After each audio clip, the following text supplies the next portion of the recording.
찬송가 370장을 찬양하겠습니다.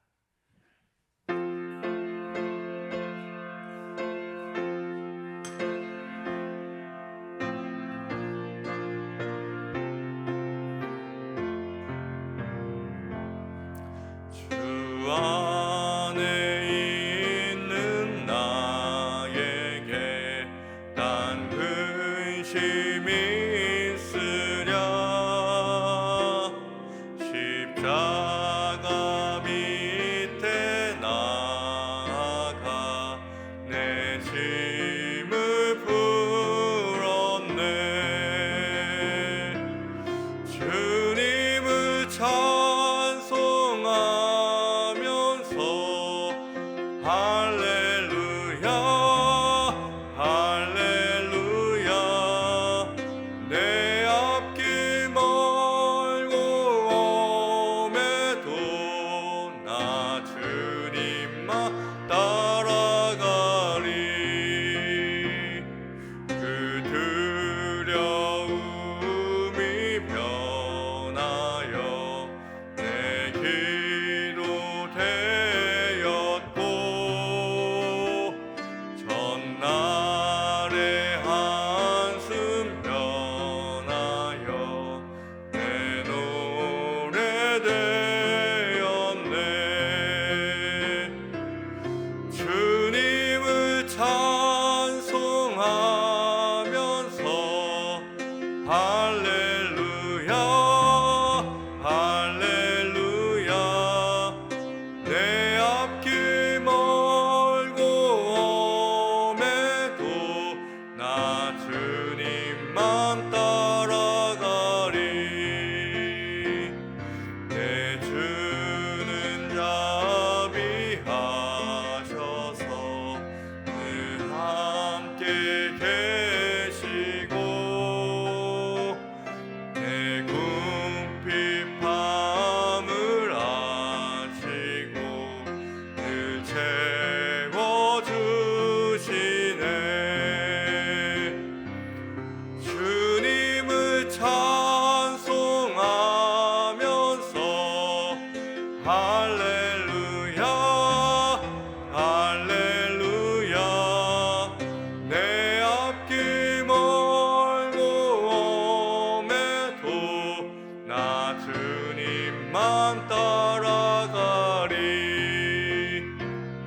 내 주와 맺은 언약은 영불변하시니,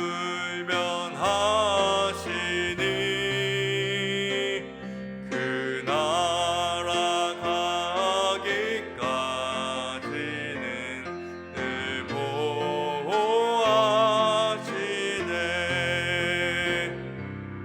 주님을 찬송하면서 할렐루야 할렐루야. 내 앞길 멀고 험해도 나 주님만 따라가리. 우리 함께 기도하도록 하겠습니다. 오늘 찬양의 가사처럼 우리의 인생이 멀고 험할지라도 우리가 주님께서 우리의 입술에 넣어주신 순례자의 노래를 부르며 주님만 따라 나가는 우리 모든 승리교회 성도들의 수도 함께 기도했으면 좋겠습니다. 두 번째로 기도하실 때는 5월 12일에 있을 우리 공동회의 장로 선거를 위해서 함께 기도했으면 좋겠습니다. 하나님께서 이번에 우리에게 은혜 주셔서 5분의 장로님들을 세울 수 있는 귀한 시간을 달라고 기도해 주시고, 하나님께서 세우신 5분의 장로님을 통하여서 우리 승리교회가 든든히 세워져 갈 수 있도록 기도해 주셨으면 좋겠습니다. 선거의 과정과 모든 절차가 은혜 있게 하여 주시고, 또한 선거의 결과로 인하여서 시험 들거나 또 낙심하는 사람 없을 수 있도록 함께 기도해 주셨으면 좋겠습니다. 마지막 세 번째로 기도하실 때는 위임 목사님을 위해서 함께 기도하길 원합니다. 어제까지 평택 한일교회에서 부흥회를 마치셨습니다. 피곤한 육신 가운데 하나님께서 회복을 주시고 또 우리 승리교회에 쏟아부으실 귀한 은혜들을 또한 채워서 또 사역에 임할 수 있도록 함께 기도하셨으면 좋겠습니다. 기도하겠습니다.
좋으신 하나님,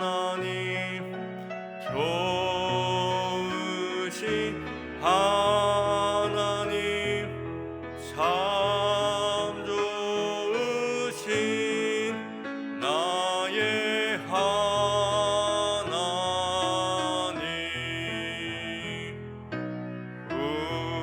우리의 기도를 응답해 주시는 참 좋으신 나의 하나님,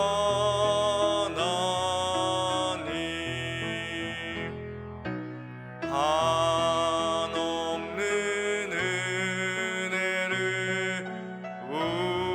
우리에게 주시는 참 좋으신 우리 하나님.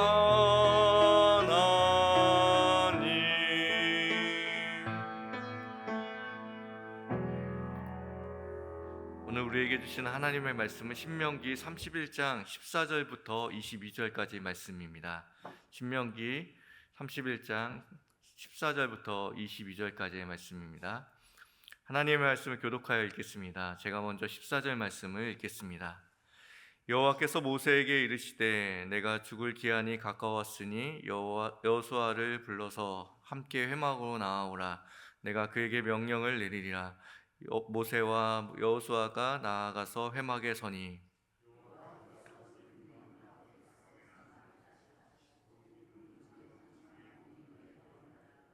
또 여호와께서 모세에게 이르시되 너는 내 조상과 함께 누우려니와 이 백성은 그 땅으로 들어가 음란히 그 땅의 이방신들을 따르며 일어날 것이요 나를 버리고 내가 그들과 맺은 언약을 어길 것이라.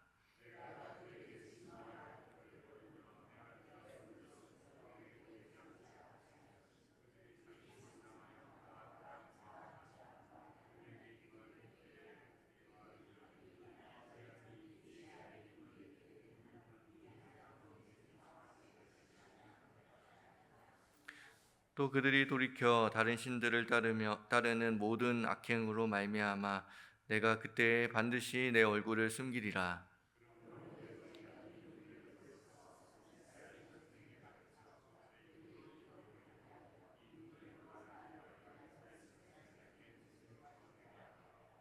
내가 그들의 조상들에게 맹세한 바 젖과 꿀이 흐르는 땅으로 그들을 인도하여 드린 후에 그들이 먹어 배부르고 살찌며 돌이키며 다른 신들을 섬기며 나를 멸시하여 내 언약을 어기리니.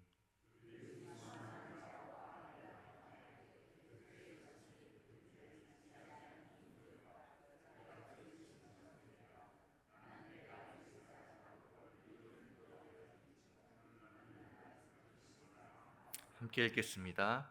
그러므로 모세가 그날 이 노래를 써서 이스라엘 자손들에게 가르쳤더라. 아멘. 제가 이전에 섬기던 교회 담임 목사님께서 캐나다에서 이민 목회를 하시던 분이셨습니다. 그때 일화 하나를 저에게 이야기해 주셨는데요. 그게 가슴에 남습니다. 자신의 교구에 있었던 한 성도님이 임종을 앞뒀습니다. 파란만장한 생활을 살아오셨다고 합니다. 그래서 자신은 여러 나라의 국적을 갖고 있었다라고 말씀하시면서 어릴 때는 망해가는 대한민국의 국민으로 살아갔으며, 그리고 일본에서도 잠시 살았고, 또 일본의 압제를 피해서 만주에 잠깐 살다가 해방된 이후에는 중국에도 좀 사셨고, 그리고 이후에 캐나다로 이민 와서 그곳에서 살아갔다고 합니다. 그때마다 자신이 여러 나라에서 살아서 자신이 어느 나라 국민인지에 대한 정체성의 혼란을 느꼈다고 합니다. 근데 그런 그분이 노년대가 돼서 예수님을 만나고 하나님을 사랑하게 되고, 또한 교회 와서 찬송을 부르며 또 삶을 살아가셨다고 합니다. 그러더니 그분의 임종 때가 이르러서 목사님께 이런 고백을 했다라고 합니다. 자신은 살아생전 미얀의 애국가도 불렀고, 그리고 일본의 국가도, 중국의 국가도, 그리고 이곳에 와서는 캐나다의 국가도 불러왔지만, 제가 죽는 그 날에는 찬송이 많이 울려 퍼지고, 되도록이면 설교보다는 찬송을 많이 불러주셨으면 좋겠습니다. 그 찬송이 불려지면 제가 어느 나라 사람인지를 알게 될 것 같습니다. 제 인생의 마지막 불려지는 그 찬송을 통하여서 내가 한국 사람도 아니고, 일본 사람도 아니고, 중국 사람도 아니고, 더구나 캐나다 사람은 아니며 자신은 하나님의 나라의 사람인 것을 자기 마지막 노래를 통하여서 알고 싶습니다 라고 고백했다고 합니다. 여러분에게도 여러분이 어디 나라 사람인지, 어디에 속한 사람인지를 알게끔 해주는 인생의 찬송가가 있으신가요? 힘겨울 때마다, 또 인생의 무게가 더해질 때마다 여러분의 입술에서 자연스럽게 불려지는 그런 찬송이 있을 것입니다. 그 찬송이 여러분이 어디에 속한 사람이고 어느 나라 사람인지를 알려주게 하는 것이겠죠. 오늘 본문은 모세가 지은 노래를 수록하고 있습니다. 이 모세는 이제 죽음을 앞두고 나서 하나님 앞에 지시를 받습니다. 그가 마지막으로 부여받은 이 지시인 것이죠. 모세의 출애굽 인생은 노래로 시작하여 노래로 끝납니다. 출애굽 15장을 보면 그가 홍해를 건넌 이후에 이제 광야로 들어가면서 그는 하나님 앞에 승리의 노래, 일명 모세의 노래로 불리는 노래를, 첫 번째 노래를 부릅니다. 그리고 그의 인생의 모든 여정이 마치는 이 순간에 하나님께서 그에게 노래를 지어 부르게 하라라고 말씀하시면서 모세의 두 번째 노래를 짓게 되는 것이죠. 그래서 우리가 출애굽 15장에 있는 노래를 훨씬 더 많이 알고 있지만 하나님께서는 모세를 통하여서 첫 번째 노래와 두 번째 모세의 노래를 주셨다라고 우리에게 말씀해주고 있습니다. 모세가 비록 요단강을 건너지 못하고 가나안에 입성하지 못했지만 그가 지어서 불렀던 모세의 노래는 그가 어떤 나라의 사람인지, 어느 곳에 속한 사람인지를 보여주는 것이죠. 가나안에 들어가지 못했지만 그는 언제나 하나님 나라의 백성으로 살아가고 있었다는 것을 그의 찬송이 증명해지고 증인이 되어지는 것을 보게 됩니다. 이렇게 모세는 자신의 믿음을 끝까지 지켰고 온전히 지켜나갔습니다. 근데 문제가 하나 있습니다. 무슨 문제입니까? 믿음의 문제에 대해서 끝까지 지켰던 모세와 달리 자신이 남겨두고 가야 될 출애굽 2세대들에게는 그 믿음이 없었다라는 겁니다. 그래서 그는 하나님께서 말씀하신 그 말씀을 듣고 매우 충격을 받았을 것입니다. 오늘 본문 16절 말씀을 한번 같이 읽어보겠습니다.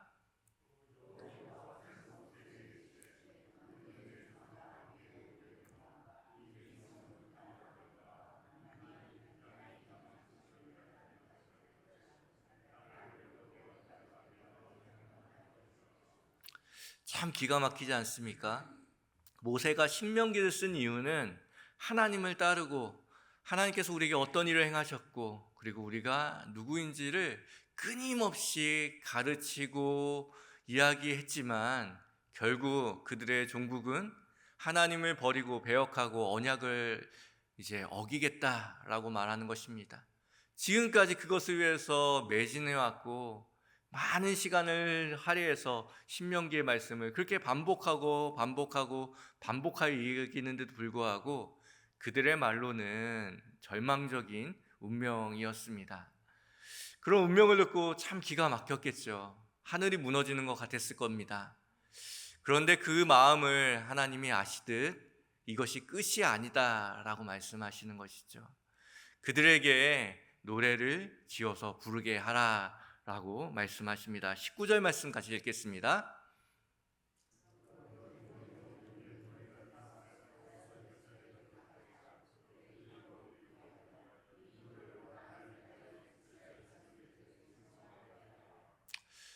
모세가 노래를 쓰고 또 가르치고 부르게 하라는 하나님의 명령을 지켜 행합니다. 하나님께서는 왜 이 절망에 놓이고 구제불능인 이 백성들에게 모세를 통하여서 모세의 노래를 짓고 또한 부르고 또 가르치게 하셨을까요? 첫 번째, 믿음의 노래는 우리의 운명을 바꿀 힘이 있기 때문입니다. 노래에는 힘이 있습니다. 노래는 사람을 웃게도 하고 울게도 하고 살리기도 하고 또한 죽이기도 합니다. 우리나라 첫 대중가요가 어떤 노래인지 아십니까? 여러 가지 의견도 있지만 그 중에 후보로 떠오르는 곡이 사의 찬미라는 곡입니다. 앞에 사는 죽을 사자, 죽음의 찬미라는 곡이 대중가요의 첫 시효라고 말하는 사람들이 있습니다. 내용이 이렇습니다. 눈물로 된 이 세상, 나 죽으면 그만일까? 너 찾는 것 허무, 웃는 저 꽃과 우는 저 새는 그 운명이 다 같도다. 삶에 열중한 가련한 인생아, 너는 칼 위에서 춤추는 자로다. 한국의 첫 가요 치고는 너무 내용이 무겁고 어둡죠. 흔히 사람들은 가수가 부른 그 노래대로 인생을 살아간다라고 말합니다. 이 노래를 부른 윤심덕 씨는 그가 이 노래를 발매하고 얼마 지나지 않아서 일본에서 한국으로 오는 그 길에 내연남이었던 사람과 동반 자살을 하며 불운한 인생을 마감하게 됩니다. 진짜 노래대로 된 것이죠. 이처럼 노래에는 힘이 있습니다. 그래서 이 첫 대중가요를 불렀던 사람의 인생을 바라보면서 사람들은 그 이후에도 노래를 부른 그 노래의 가사대로 가수들의 삶이 그렇게 귀결된다라는 속설들이 많이 사람들에게 회자되는 것 같습니다. 그렇다면 성경 안에서 나오는 첫 노래는 무엇일까요? 이 성경 안에서 나오는 첫 노래는 사의 찬미만큼 어둡습니다. 라멕의 노래가 성경에서 말하는 첫 노래로 소개됩니다. 창세기 4장 23절 말씀을 같이 읽어보겠습니다.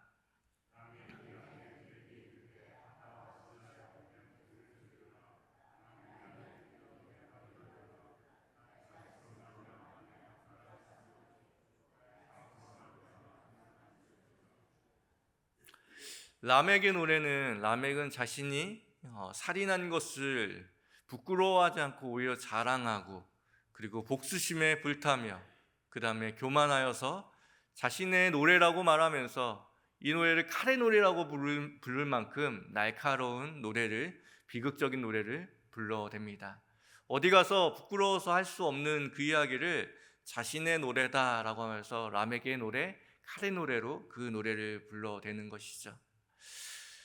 우리의 인생에 우리가 노래할 이유들을 찾는다고 하면, 노래할 거리를 찾는다고 하면, 물론 사랑 노래도 부를 수 있고 행복의 노래도 부를 수 있겠지만, 우리 스스로를 주제로 부른다고 하면 라멕의 노래와 별반 다르지 않습니다. 죄악의 노래이고 교만의 노래이고 복수심에, 그 이기심에 불타는 노래를 우리 안에 있는 것으로 부른다면 그런 노래밖에 부를 수 없습니다. 라멕의 노래가 우리의 노래가 되는 것이죠. 하나님을 떠난 사람들의 노래는 라멕의 노래밖에 될 수 없습니다. 하지만 하나님께서는 천상의 멜로디와 그리고 하나님의 그 말씀에 곡조를 붙여서 하나님께서는 우리에게 하나님의 노래를, 그리고 믿음의 노래를 부를 수 있도록 우리를 이끄십니다.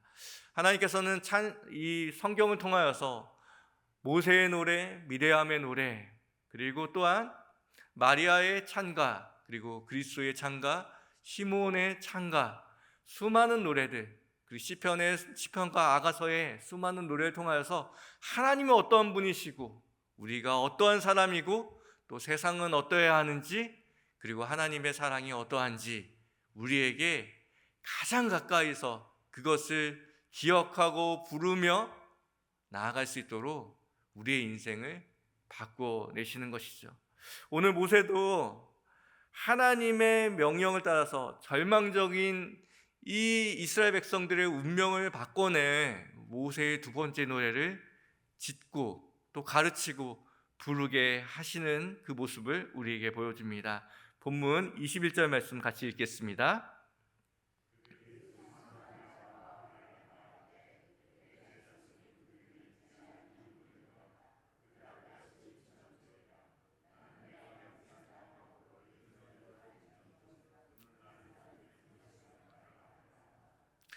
부르기를 잊지 아니한 이 노래가 그들 앞에서 증인처럼 되리라, 주님은 말씀하십니다.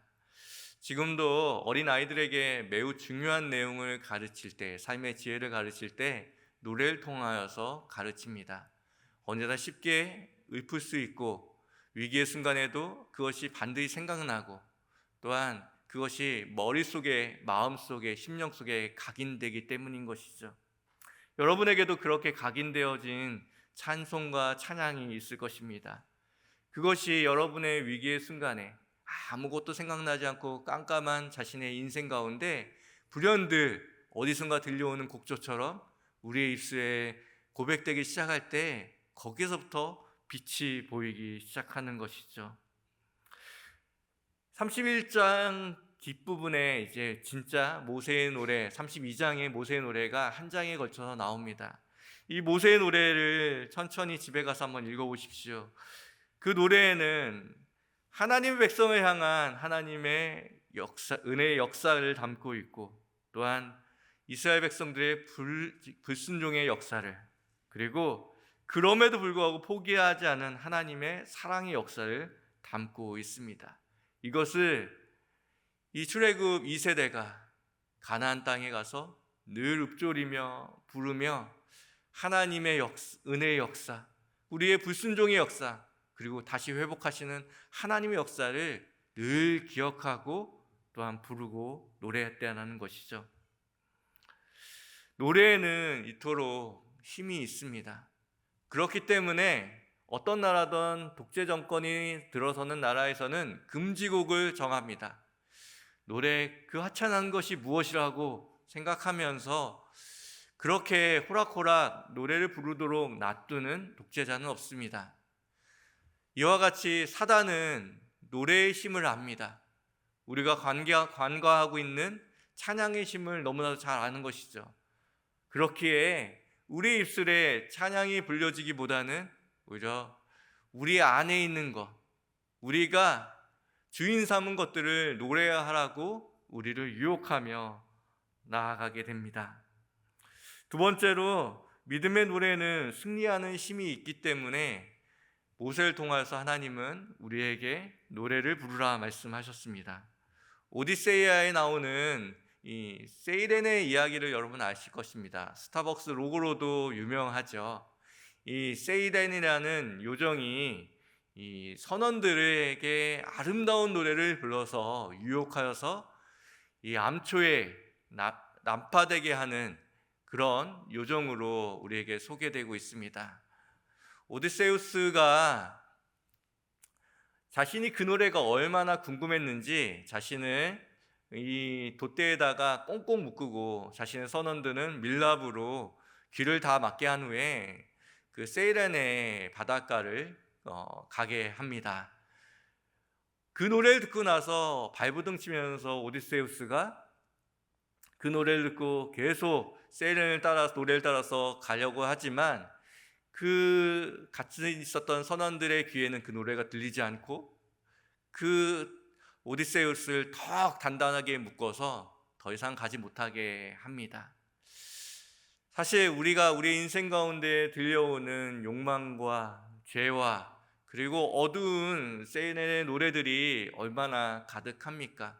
우리 안에도 있고 우리의 귀에도 들려지고 세상에 울려 퍼지는 노래들, 우리를 유혹하는 수많은 노래들이 있습니다. 길을 막는다고 그리고 기둥에 우리를 묶어놓는다고 그것으로 해결책이 되겠습니까? 이 세이렌에 관련한 두 번째 이야기가 하나 더 소개됩니다. 이 오르페우스라는 사람이 있는데 이 사람이 연주를 기가 막히게 합니다. 릴라라는 그 악기를 가지고 연주하는데 연주 소리가 너무나도 아름다웠다고 합니다. 이 세이렌의 이 해협에 이 오르페우스가 가게 되었는데 세이렌의 노래가 들려옵니다. 그때 오르페우스가 자신의 악기를 가지고 연주하기 시작합니다.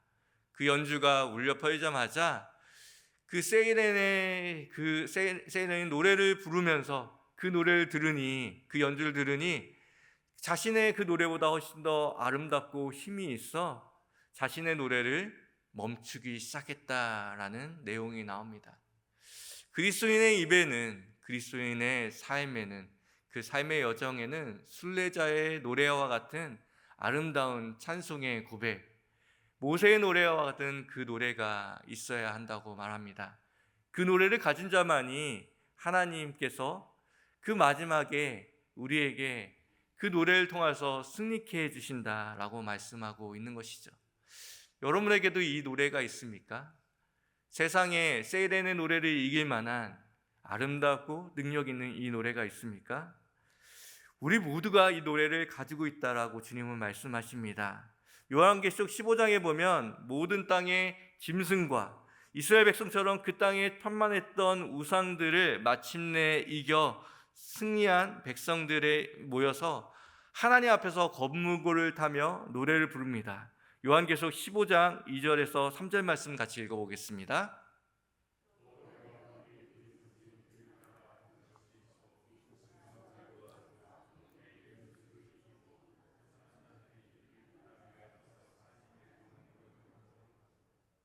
3절 말씀 함께 읽겠습니다.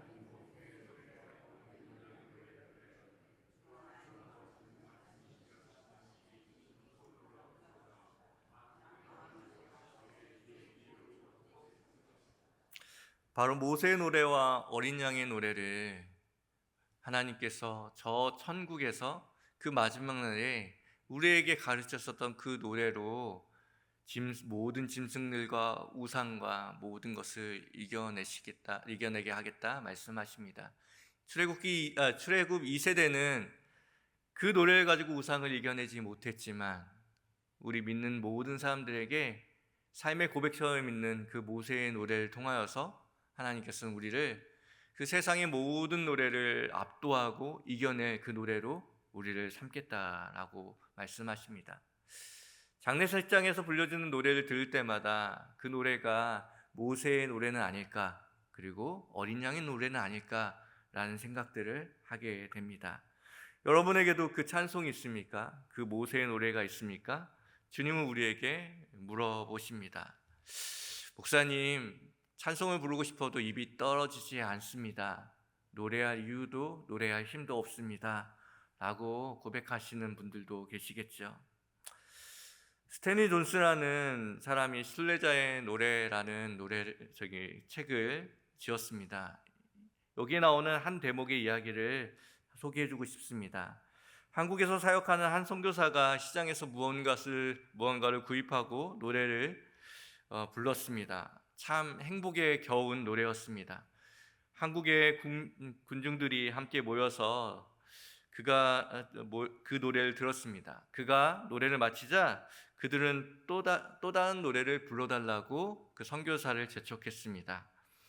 그런데 그 선교사는 여러분들께서 나를 위해서 노래를 불러주신다면 나도 노래를 한 곡 더 불러드리겠습니다 라고 대답했습니다.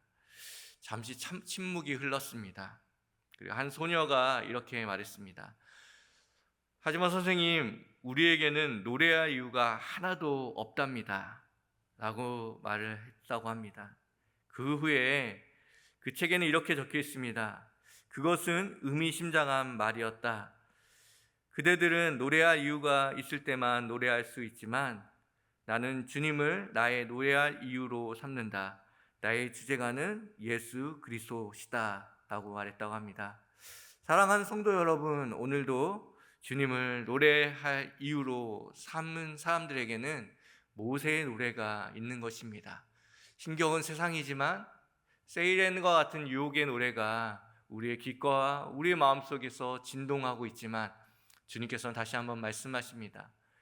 이 부르기를 잊지 않은 이 노래를 부르게 하겠다. 이 노래가 우리의 운명을 바꿀 것이고 또한 우리를 승리케 하실 거다 말씀하십니다. 작은 노래지만 그 노래는 힘이 있습니다. 그 노래는 일반적인 노래가 아니라 우리의 믿음의 고백의 노래이고 또한 성경이 말하는 복음의 노래이기 때문입니다. 오늘도 복음의 노래로 우리 인생을 지켜나가시고 승리하시는 우리 성도 여러분이 되시기를 주님의 이름으로 기원드립니다. 함께 기도하겠습니다. 하나님 아버지, 오늘도 이 힘겨운 세상, 유혹 많은 세상, 또한 우리를 넘어뜨리려는 이 세상 가운데 하나님의 믿음의 노래, 모세의 노래, 어린 양의 노래를 우리 입술에 넣어 주시옵소서. 그것을 가르쳐 또한 부르게 하시는 그 주님을 따라서 오늘도 우리 입술 가운데 믿음의 고백으로 승리하는 하루를 살아갈 수 있도록 인도하여 주시옵소서. 지금은 우리 구주 예수 그리스도의 은혜와 하나님의 사랑과 성령님의 교통하심이 오늘도 주님의 믿음의 노래를 부르며 삶의 현장에서 승리를 외치는 우리 승리의 교우들과 그들의 삶과 일터와 또한 승리하는 우리 승리교회 가운데 이제로부터 영원까지 함께 하시기를 간절히 축원하옵나이다. 함께 합심하여 기도하도록 하겠습니다.